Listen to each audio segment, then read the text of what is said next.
Welcome back to my YouTube channel. চলে এলাম তোমাদের সামনে আরও একটি নতুন ভিডিও নিয়ে। তো বন্ধুরা দেখো, রোজের মতো আজও চলে গিয়েছিলাম চাতালে, আর চাতাল থেকে আমি আর মা চলে এসেছি বাড়িতে। বাড়ি এসে দেখছি ভাই একা একা আছে, আর মা আমাকে বলছে নে তুই রান্না কর, আমি এদিকে চাল ঝাড়তে যাই। তো যাই হোক, মা একটা কাজ করছে আর আমি আরেকটা কাজে লেগে পড়েছি। কাজগুলো করে আবার যেতে হবে চাতালে। তো যেহেতু আমি বাবার বাড়িতে এসেছি কয়েকদিন থাকার জন্য, কি করব, কিন্তু করতে হবে, যেহেতু আমরা গরিব মানুষ, গরিবের কোনো নিস্তার নেই। তো যাই হোক, দেখো আমি এখন এই রোদ্রুর মধ্যে উঠানে রান্না করব। চৌকোর থেকে ছাই উঠে নিচ্ছি। সকালবেলা যেহেতু মা এই উনুনে ধান সিদ্ধ করেছিল, তার জন্য অনেক ছাই আছে উনুনের ভিতরে, তার জন্য আমি ছাইগুলো ভালো করে তুলে নিচ্ছি। আর ভাই কতগুলো কুল নিয়ে এলো, মানে গাছের তলায় অনেকগুলো কুল পড়েছিল, সেই কুলগুলো টুকিয়ে নিয়ে এলো। আর আমি এখানে ছাইগুলো তুলে নিচ্ছি ভালো করে, যেন উনুনটা ভরে না যায়। আর এই উনুনটা অনেক ডিপ, মানে সহজে ভরে না, যেহেতু এটা ধান সেদ্ধ করার উনুন। তো যাই হোক, আমি ছাইগুলো ফেলে দিয়ে এসেছি আর ভাইয়ের থেকে একটা কুল নিয়ে নিলাম। বলছি দে ভাই একটা কুল দে, আমি খাবার। এই দেখো ভাইয়ের খিদে পেয়ে গেছে বলে কুল খাচ্ছে।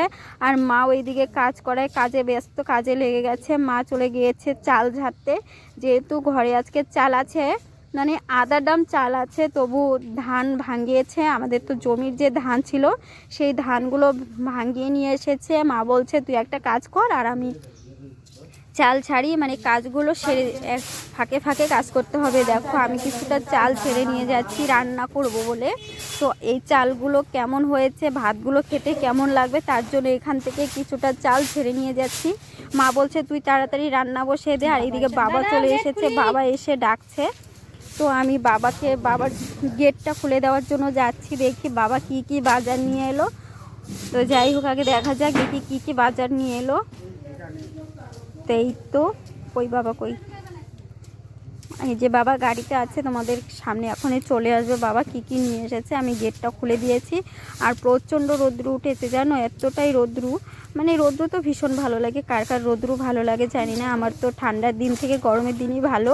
আর এখানে দেখো বাবা ব্যাগ ভর্তি বাজার নিয়ে এসেছে। কি কি বাজার এনেছে তোমাদের সঙ্গে হয়তো শেয়ার করবো না এখন, কারণ অনেক কাজ আছে, অনেক কাজের চাপ আছে। আর এই যে এই ব্যাগটাতে হচ্ছে রেশন, এই ব্যাগটাতে রেশনের আটা এনেছে। মা আটা আর চালগুলো ঝাড়বে, আর আটাগুলো ছেঁকে আরেকটা ড্রামে রেখে দিবে।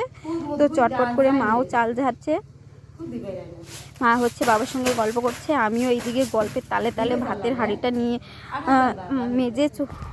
মেজে চলে গেছি রান্নাঘরে।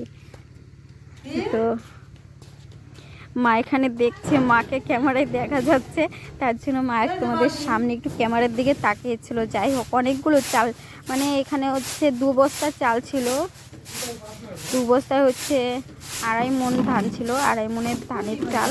তো 2.5 মণের ধানের চাল তো অনেক কিছুটা কম হবে।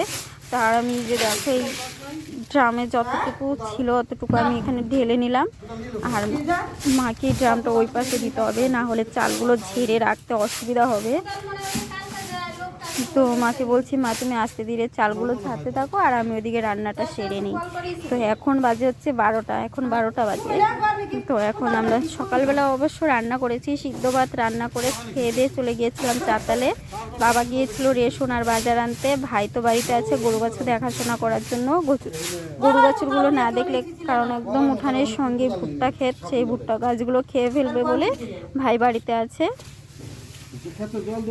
তো দেখো মা হচ্ছে চেলা দিয়ে চাল ঝাড়ছে, আর আমার মা চেলা দিয়ে চাল ঝাড়ার অভ্যাস নেই, কিন্তু বাবা এনে দিয়েছে তাই এটা দিয়েই ঝাড়ছে। এটা দিয়ে নাকি তাড়াতাড়ি হয়, আমাদের তো কুলা দিয়ে চাল ঝাড়ার অভ্যাস।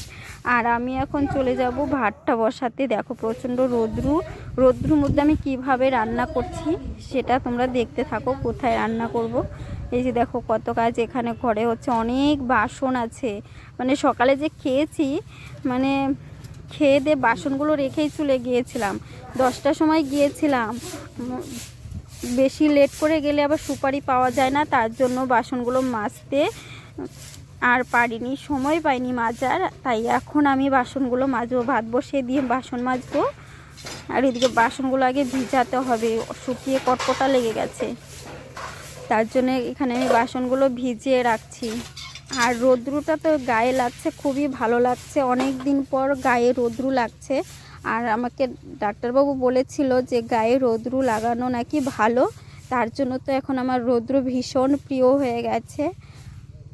তো দেখো মাকে বলছি, মা তুমি এই চালগুলো ঝেড়ে দাও। মা দেখো এক বালতি চাল ঝেড়ে দিয়ে দিয়েছে আমাকে।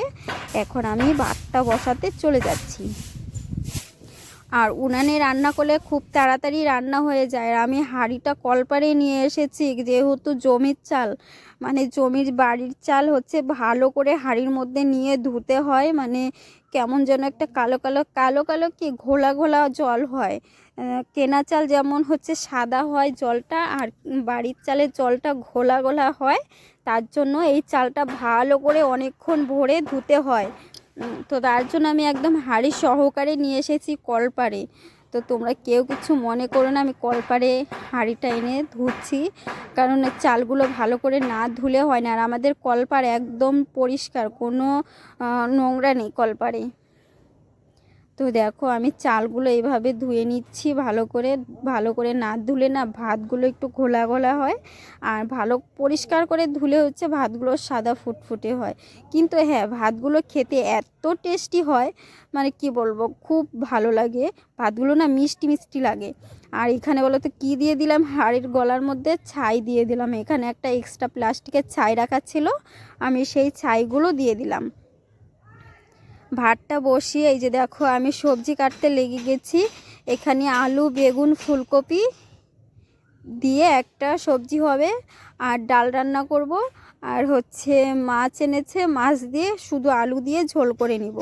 তো যাই হোক, দেখো প্রচণ্ড এদিকে হাওয়া আসছে, আর এইদিকে বাবা হচ্ছে চুলগুলো একটু সাদা হয়ে গেছে বলে মা কালার করে দিচ্ছে, আর মা বাবাকে কালার করে দিচ্ছে, বাবা আবার মাকে কালার করে দিচ্ছিল।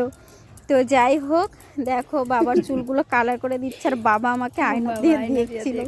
তো এখানে মা দেখো বিয়ে বাড়ি যাবে বলে আগে থেকেই নাচা শুরু করে দিয়েছে, বলছে আমি এইভাবে নাচবো। কিন্তু হ্যাঁ, আমার মা নাচতে একদমই পারে না, যেটুকু দেখলে তোমরা নাচায় এতটুকুই নাচতে পারে। তো এই দেখো আমার আগুনটা নিভে গেছে, আর কি ধোঁয়া, আর প্রচণ্ড হাওয়া বাইরে, এত হাওয়ার জন্য না রান্না করতে মানে চোখ মুখ ফুলে যায়। কিন্তু হ্যাঁ, আমার বাইরে রান্না করতেই তবু ভালো লাগে। হাওয়া থাক তবু আমার বাইরে রান্না করতে ভালো লাগে। কেন বলো তো, বাইরে না আমার কেন জানি না আমার বাইরে রান্না করতে ভালো লাগে, ঘরে না কেমন হিবিজিবি লাগে। দেখো আমি কিভাবে রান্না করছি বাইরে। ভাতটা হয়ে গেছে, ভাতটা আজকে হয়তো আমি শুকনো ভাত রান্না করেছি। শুকনো ভাত রান্না করতে কে কে পারো অবশ্যই বলবে। তো আমি শুকনো ভাত রান্না করিনি, মারগালা ভাতই রান্না করেছি।